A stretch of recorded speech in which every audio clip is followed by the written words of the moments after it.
जय जय श्री राम, जय बालाजी महाराज।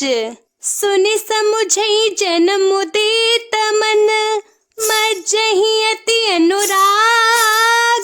लहै चारि फल अछत तनु, साधु समाज प्रयाग। मंगल भवनिय मंगलिहारी, द्रवहु सुदशरथि अजिर बिहारी। राम सिया राम सिया राम सिया राम, सिया राम जय जय राम। जो मनुष्य इस संत समाज रूपी तीर्थ राज का प्रभाव प्रसन्न मन से सुनते और समझते हैं और फिर अत्यंत प्रेम पूर्वक इसमें गोते लगाते हैं, वे इस शरीर के रहते ही धर्म, अर्थ, काम और मोक्ष चारों फलों को पा जाते हैं। मज्जन फल पेखिया तत्काला, काक होई पिक पक उमराला। सुनिया चरज करे जन कोई, सतसंगति महिमा नहीं गोई। इस तीर्थ राज में स्नान का फल तत्काल ऐसा देखने में आता है कि कौआ कोयल बन जाते हैं और बगुले हंस। यह सुनकर कोई आश्चर्य न करे, क्योंकि सत्संग की महिमा छिपी नहीं है। बाल्मीक नारद घट जोनी, निज निज मुख निकहि निज होनी।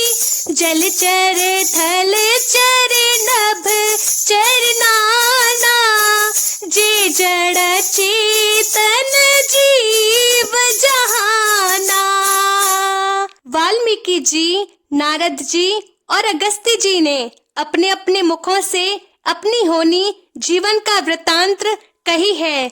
जल में रहने वाले, जमीन पर चलने वाले और आकाश में विचरने वाले नाना प्रकार के जड़ चेतन जितने जीवित जगत में है, मति की रति गति भूति भलाई।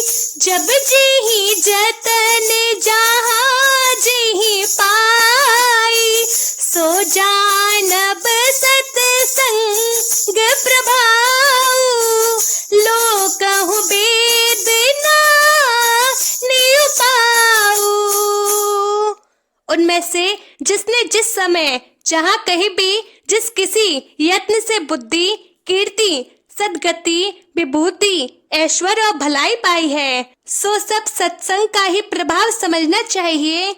वेदों में और लोकों में इनकी प्राप्ति का दूसरा कोई उपाय नहीं है। बिनु सत्संग विवेक न होई, राम कृपा बिनु सुलभ न सोई। सत्संगत मुद मंगल मूला, सोई फल सिद्धि सब साधन फूला। सत्संग के बिना विवेक नहीं होता और श्री राम जी की कृपा के बिना वह सत्संग सहज में मिलता नहीं। सत्संगति आनंद और कल्याण की जड़ है। सत्संग की सिद्धि प्राप्ति ही फल है और सब साधन तो फूल है। सत सुधरहि सत्संगति पाई, पारस परस को धात सुहाई। विधि बस सुजन कुसंगत परहि, फनि मनि समनि जगुन अनुसरहि। दुष्ट भी सत्संगति पाकर सुधर जाते हैं।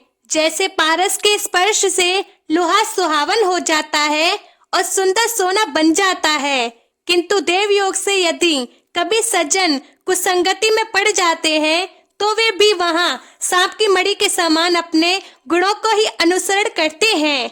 अर्थात जिस प्रकार सांप का संसर्ग पाकर भी मड़ी उसके विषयों को ग्रहण नहीं करती तथा अपने सहज गुण प्रकाश को नहीं छोड़ती, उसी प्रकार साधु पुरुष दुष्टों के संग में रहकर भी दूसरों को प्रकाश ही देते हैं। दुष्टों का उन पर कोई प्रभाव नहीं पड़ता।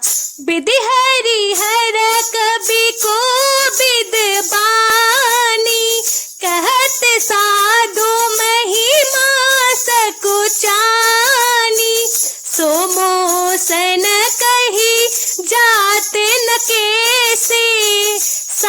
कबन कमन गुण गण जैसे।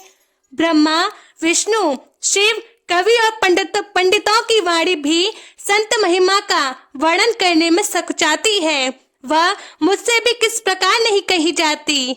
जैसे साग तरकारी बेचने वाले से मड़ियों के गुण समूहों को नहीं कहे जा सकता। बंदौ संत समान चित, हित अनहित नहीं कोई। अंजलि गत शुभ सुमन जिमे, सम सुगंध कर दोई। मैं संतों को प्रणाम करता हूँ, जिनके चित्त में समता है, जिनका ना कोई मित्र है और न शत्रु। जैसे अंगुलियों में रखे हुए सुंदर फूल, जिस हाथ ने फूलों को तोड़ा और जिसने उनको रखा, उन दोनों ही हाथों में समान रूप से सुगंधित करते हैं, वैसे ही संत शत्रु और मित्र दोनों का ही समान रूप से कल्याण करते रहते हैं। बोलो सियावर रामचंद्र भगवान की जय।